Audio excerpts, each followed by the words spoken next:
It was awful. It was awful because I had worked closely with Lasantha on this newspaper before. I had in fact trained under him. The day that Lasantha was killed was horrible. I was first called, I think Lal, his brother, who is chairman of this newspaper, telephoned me. He was half crying and he said Lasantha had been shot. And I rushed to the hospital and watched him die.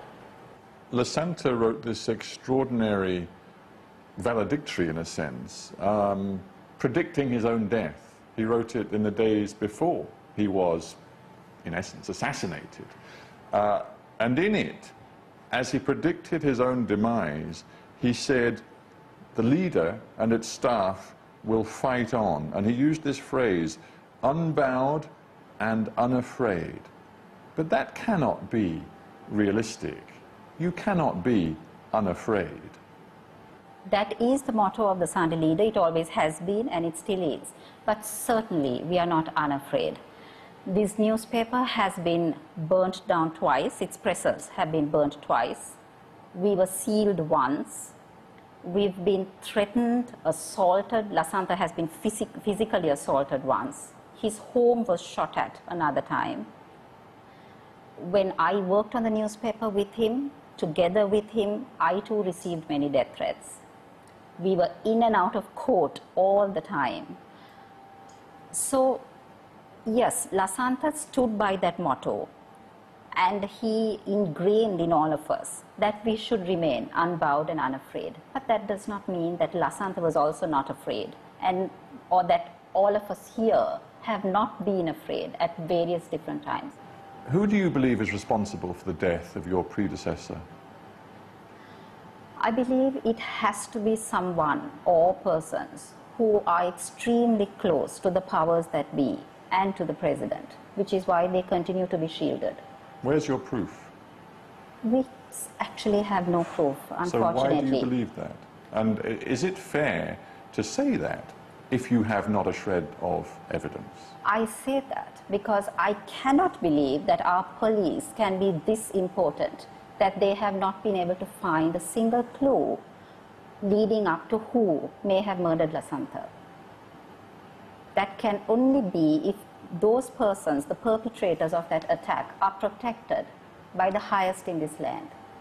Do you think the Sri Lankan people are on your side? Our readers certainly are. We serve a certain niche market. It's an English newspaper, so we are certainly not as big as a Sinhala newspaper and reaching out to the majority in that context. Most Sri Lankans are more concerned right now with peace, security, and economic growth. Are you really sure that they would back your call for international action and pressure against Sri Lanka? They will not actively back our call. That is one of the biggest challenges this newspaper faces, the lack of action by civil society in that context. Why do you think that is? I have no idea. This level of apathy among Sri Lankans is something I myself cannot understand. Because as much as you say that yes, we have peace, economic growth and development to a certain extent, on the other hand, there is no freedom of expression, which is what this newspaper has consistently called for. We have also consistently and continuously insisted that we must have an independent judiciary, an independent police, an independent elections commission, none of which are in place yet. But whether these issues matter enough to the majority of Sri Lankans, I honestly don't think so. They obviously don't. If you believe that, and you believe, in essence, that the Sri Lankan people are really not particularly bothered to fight for the things you believe in, I come back to our opening conversation.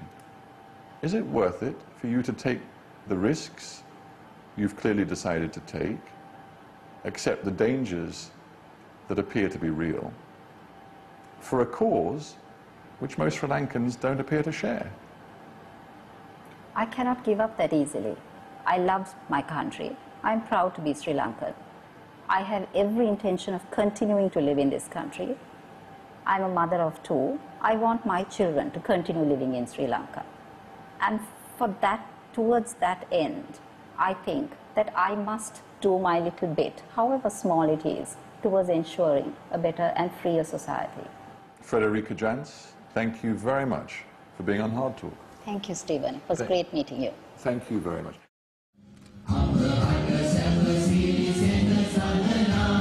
The Sri Lankan government remains preoccupied with national security, and this is the man who has come to embody the iron will of the country's security apparatus. Gotabaya Rajapaksa is Defence Secretary. In effect, he runs all aspects of security policy for his brother, the President. Gotabaya Rajapaksa, welcome to Hard Talk. Right. This country is still giving sweeping powers to the executive upon the notion that there is a war on terror, a war which, of course, is over.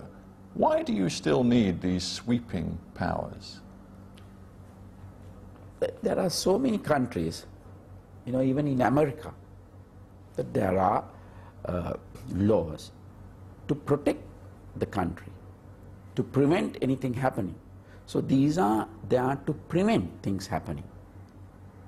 See, what we went through for 30 years, see, a person who had not gone through will not understand the sufferings, the deaths, you know, the loss of life, loss of property.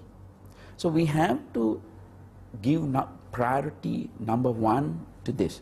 There is an authoritarian tendency in Sri Lanka. No. And is it justifiable, for example... No, see, this is very unfair to use these words. No, it's very unfair. We have a democratically elected president, a democratically elected government. But you don't, for example, have a free press, do you? I don't know why people are harping on these things. Well, I'll tell you why, because internationally there is great concern that journalists who write perhaps critical pieces about your government end up in serious trouble, and some of them end up dead, as you well know. These are LTTE propaganda. These are propaganda by the people who are against the government. So the international community goes on. No, forgive me, it's not propaganda that Lasanta No, this is Wickramatunge, propaganda. for example, the editor of the